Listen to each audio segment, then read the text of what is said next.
conversa de hoje é com o José Roberto Benedito, mais conhecido como Zé Rô.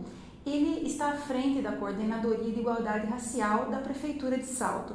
Está aqui hoje para falar sobre a Semana da Consciência Negra e sobre outras questões ligadas ao preconceito e discriminação racial. Zé Rô, seja bem-vindo aqui ao nosso programa, fique à vontade. Mirna, é um prazer grande estar aqui com você.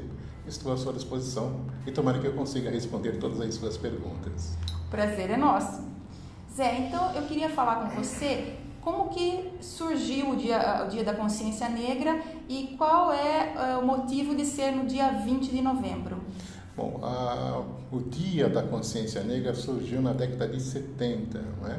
Quando os movimentos negros aqui no estado de São Paulo e no Brasil começaram a articular e pensar num momento, numa data que realmente fizesse sentido para a comunidade negra para comemorar, não mais comemorar o 3 de maio. E dessa articulação entre os movimentos do negro, São Paulo, Rio Grande do Sul, Rio de Janeiro e os demais, surgiu no Rio Grande do Sul, através do Oliveira Silveira, a proposta de se comemorar uma única data e que essa data fosse em novembro, por conta da morte de Zumbi, possivelmente no dia 20 de novembro de 1695. Né? A proposta foi aceita pelos demais movimentos e, a partir de 1978, né, finzinho da década de 70, algumas cidades aqui de São Paulo e também do Brasil já começaram a comemorar a Semana da Consciência ou o Dia da Consciência Negra em novembro, em 20 de novembro. E por que o movimento não queria que fosse no dia 13 de maio? Porque o dia 13 de maio é muito mais focado na Princesa Isabel na luta que foi feita durante décadas ou séculos para a libertação.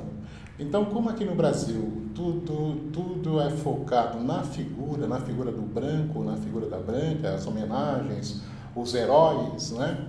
E também nós não queríamos, o movimento não queria que ficasse focado na Princesa Isabel. Queria uma data que o símbolo, né, fosse uma figura preta, fosse uma figura negra, e o escolhido foi o Zumbi, pelo levantamento histórico, né, que os nossos historiadores estavam fazendo e continuam fazendo ainda hoje. Zé, me diga uma coisa, aqui no Brasil as pessoas costumam dizer que o preconceito é leve. Você concorda que o preconceito aqui no Brasil racial é leve ou ele é só mais disfarçado do que em outros países? O Brasil precisa assumir os seus desafios. O Brasil é um país ainda, a sociedade brasileira ainda não assumiu os seus desafios. E não assumiu a questão da negritude, né? Não é leve, não, e nunca foi leve aqui no Brasil. Tanto é que as instituições, quem trabalha em instituições, né, e tem olhos para observar e ver, vai perceber que realmente não é por conta da não presença das figuras negras. Nos últimos anos, através de cotas, um trabalho muito grande que vem sendo feito a partir de 1978, principalmente na década de 80, o panorama começa a se modificar um pouco, não é? Então, no Brasil, a questão da discriminação racial, do preconceito racial, nunca foi leve, né? E ainda hoje, tanto é que nós ainda precisamos de momentos específicos para chamar a atenção, para propormos discussões, chamamentos para discutir, para ver se a gente consegue resolver isso de uma vez por todas. Então, o Brasil também fala muito nos Estados Unidos, mas guardadas as proporções, ou não guarde nenhuma das proporções, é igual. Quer dizer que essa ideia de que o preconceito, a discriminação aqui é leve, é só uma ideia mesmo? É só uma ideia mesmo, é para não assumir. O Brasil precisa assumir as pessoas com deficiências, o Brasil precisa assumir a questão do LGBT, né? A questão racial de uma maneira franca e honesta, né? Que a sociedade ainda não quer olhar dessa maneira. Certamente há muitos setores da sociedade que já conversa, já propõe nas suas discussões, já propõe em suas dissertações a questão da questão do gênero, né? E a questão da étnica também, né? E Zé, você já sofreu preconceito, discriminação? Tem algum episódio que você possa contar aqui pra gente? Todos nós negros passamos por isso de uma forma ou de outra, numa forma mais branda, né, se é que eu posso dizer assim, ou de uma forma mais forte. Principalmente com relação à polícia, né? A polícia, nas abordagens, nos últimos anos não tem, talvez por conta da idade, etc. e tal, não tenho sofrido abordagem policial. Mas a abordagem policial, já sofri abordagem policial de maneira muito forte, né? A impressão que está aqui, você leva um susto tremendo e no seu susto capaz de você dizer coisas que vocês não fazem nem ideia. Então, a abordagem policial ainda no Brasil é muito complicada em relação à população negra, em relação à juventude de uma maneira geral, mas principalmente sobre a juventude negra, que 75% da juventude negra é morta por conta da abordagem policial. Mas você pode, na padaria, quando você vai na padaria, se você não prestar atenção, você é o último a ser atendido. Dependendo dos lugares onde você está, tem uma coisa que talvez as pessoas não percebam, que nós sabemos se estamos sendo discriminados da maneira como as pessoas nos olham. Nós costumamos conversar que a escola é a mesma, Mirna, né? A escola que forma um advogado branco é a mesma que forma um advogado negro, ou índio, ou oriental, é a mesma. Então, se todo o processo da instituição já contém a discriminação introjetada no seu educar, então aquela pessoa vai sair dali daquele jeito, discriminando. Ou não olhando para os diferentes ou para a diferença, né? Porque as diferenças são para serem respeitadas, né? Claro. E trabalhadas, e as diferenças que fazem os grandes projetos, etc, etc, etc. A escola é a mesma.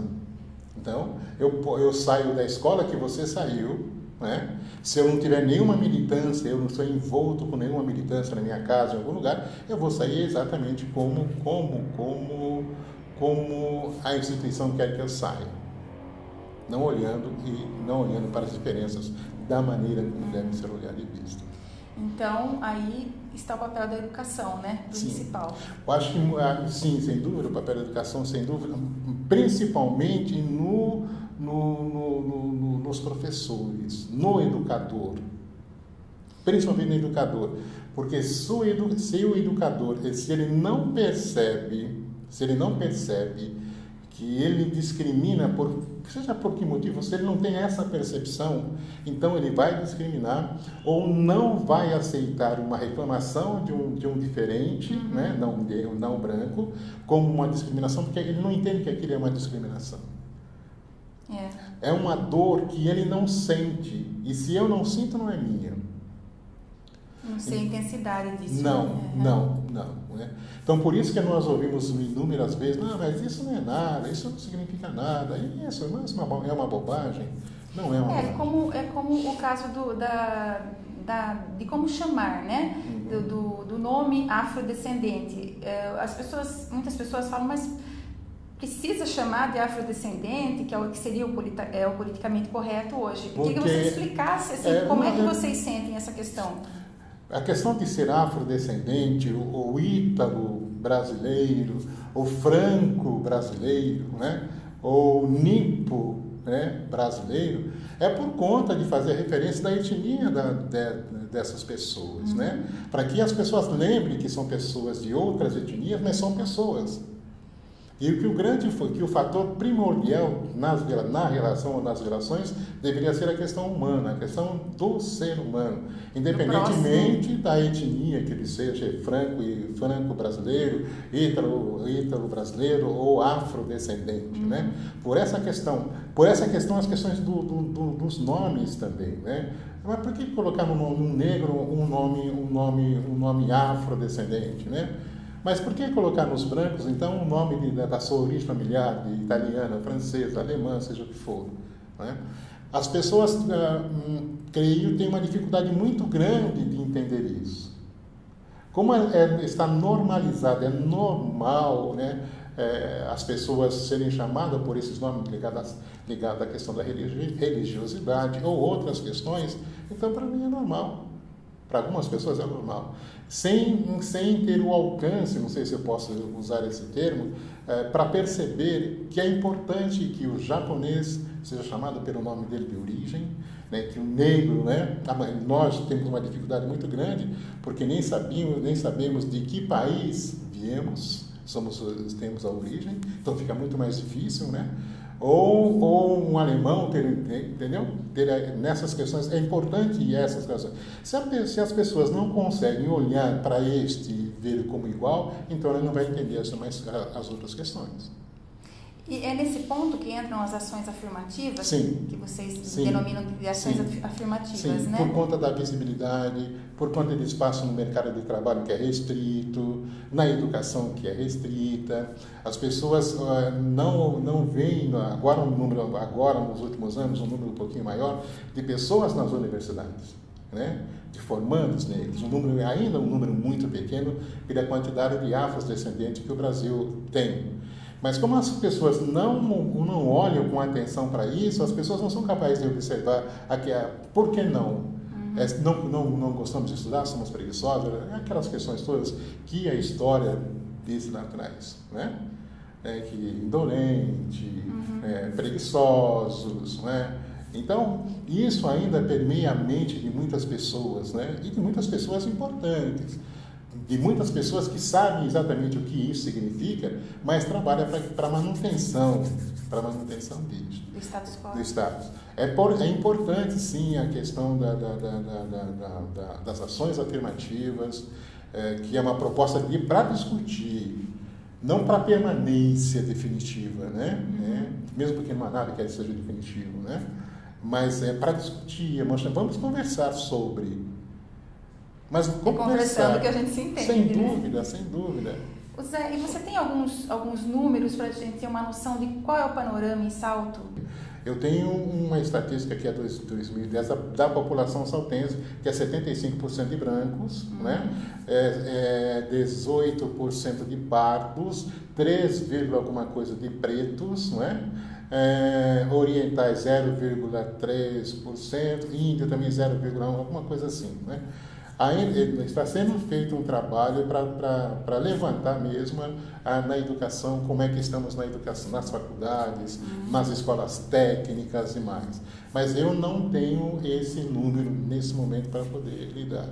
Mas eu sei que já há um número maior de negros, né, frequentando as universidades. Por conta das cotas, né, Zé? Por conta das cotas e não só por isso.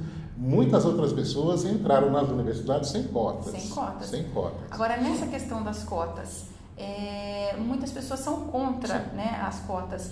Você acha que o sistema de cotas ele é realmente necessário? Eu acho que ele é realmente necessário. Voltando a falar na questão de ser definitivo, não.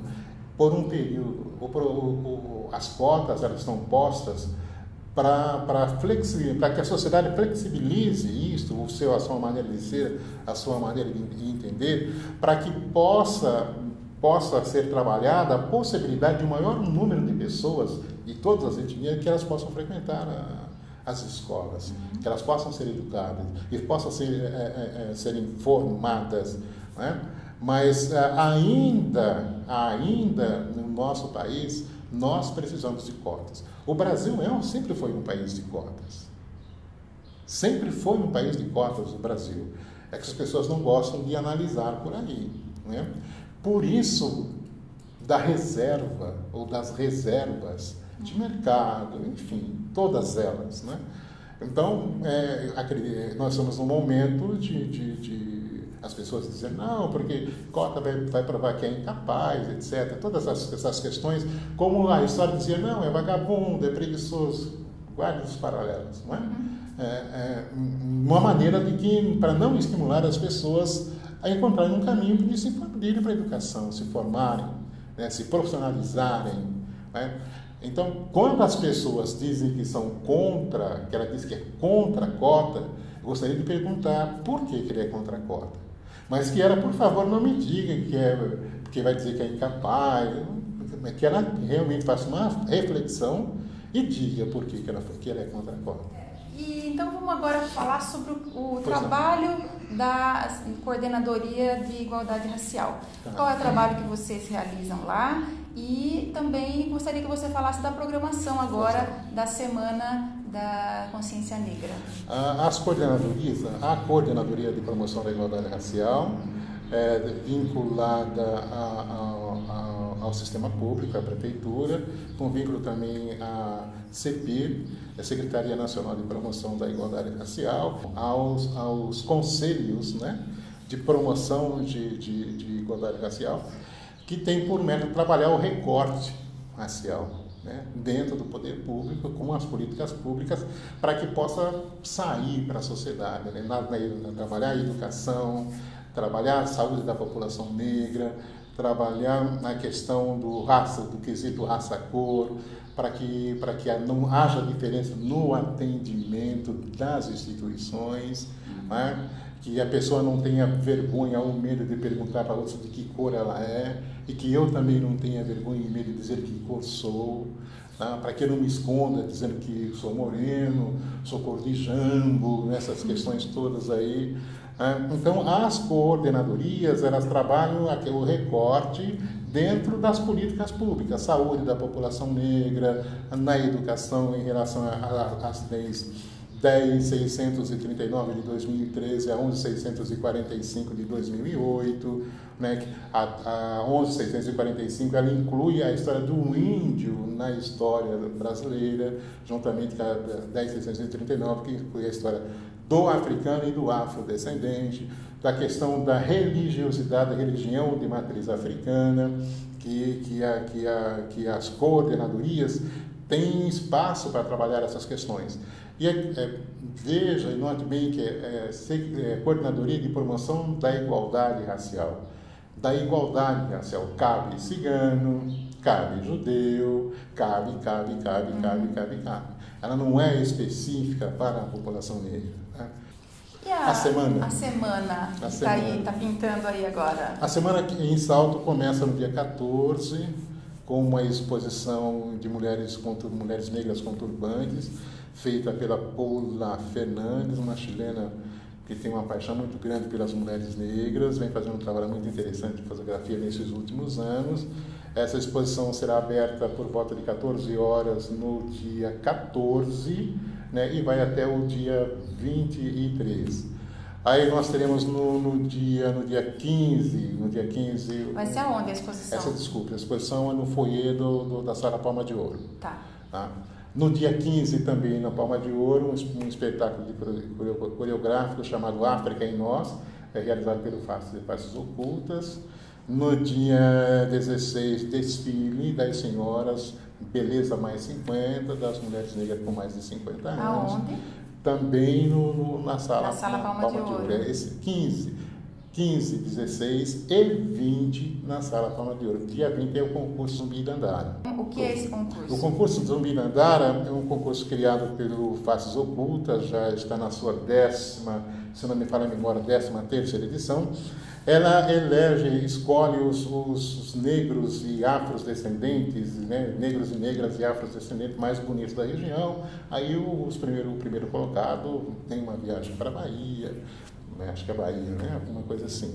Que legal. Então trabalha a questão da beleza, né, da autoestima. Né. Dandara é um nome... Dandara foi uma personagem do Quilombo dos Palmares, né, é uma guerreira entre tantas outras. Porque Zumbi, a gente sempre ouve falar, Zumbi dos Palmares. Agora Dandara é uma figura também, uma figura de quilombola também, né? Se não me falha a memória também do quilombo Zumbi dos Palmares, né? Que ali era uma imensidão, aquele quilombo era uma imensidão, né? E as mulheres sempre participaram de uma maneira muito ativa, muito efetiva na vida dos quilombos. Ok. E tem mais. Tem mais? O dia 18, tem o dia 18 que é na Câmara Municipal, que é uma homenagem aos negros e negras aqui da cidade, dia 18. Dia 19, no Espaço Renascer, uma missa em ritmo afro, com a participação do Conselho, da Comunidade Negra, do Grupo de Mulheres Negras, do Grupo Renascer, também acho que só. Aí no dia 21, a apresentação do coral Vozes Afros, que já está em 2 anos, no Espaço Verde, na Sala Verde, né? E termina com 22, com um grupo de samba, de street dance e balé afro na 15, no dia 23 uma roda de samba no José do Patrocínio. Agenda cheia, né, Zé? Uma semana bem agitada. Viu? Que bom, que bom. Zé, obrigada pela presença sua aqui nesse programa e parabéns pelo trabalho que vocês realizam lá na coordenadoria, em especial você que está à frente lá da coordenadoria. Muito obrigado. Obrigado pelo convite, Milo. Eu é que agradeço.